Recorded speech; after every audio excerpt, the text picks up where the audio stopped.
বের করো ভিতরে কি আরেকটা বের করো না, প্যাকেটের ভিতর থেকে আরেকটা বের করো, আবার বের করো।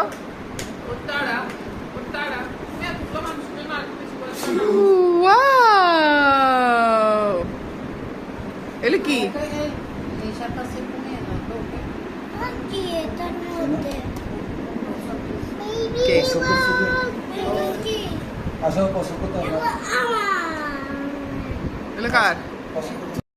আসসালামু আলাইকুম, কেমন আছেন সবাই? আজ ফুড পান্ডা দিয়ে স্ন্যাক্সা থেকে অর্ডার করলাম তাদের কোরিয়ান মিট বক্স, যেটার প্রাইস ছিল 300 টাকা। আর সাথে অর্ডার করেছিলাম তাদের ফিশ অ্যান্ড চিপস। ওখানে দুটো ডরি ফিলেট সাথে ফ্রেঞ্চ ফ্রাইজ ছিল, দেখতেই পাচ্ছেন। বাট ফ্রেঞ্চ ফ্রাইয়ের কোয়ান্টিটিটা সত্যি কথা বলতে খুবই অল্প ছিল।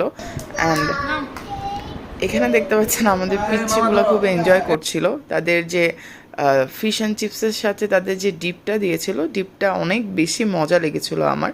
অ্যান্ড ডোরি ফিলেটগুলো মোটামুটি ছিল, তেমন একটা ক্রিস্পি ছিল না। এখন এটা হয়তো বাসায় এনে খাওয়ার কারণেও হতে পারে, বাট মোটামুটি সেটা 330 টাকা হিসেবে আমার কাছে ফ্রাইজের কোয়ান্টিটি খুবই কম লেগেছে।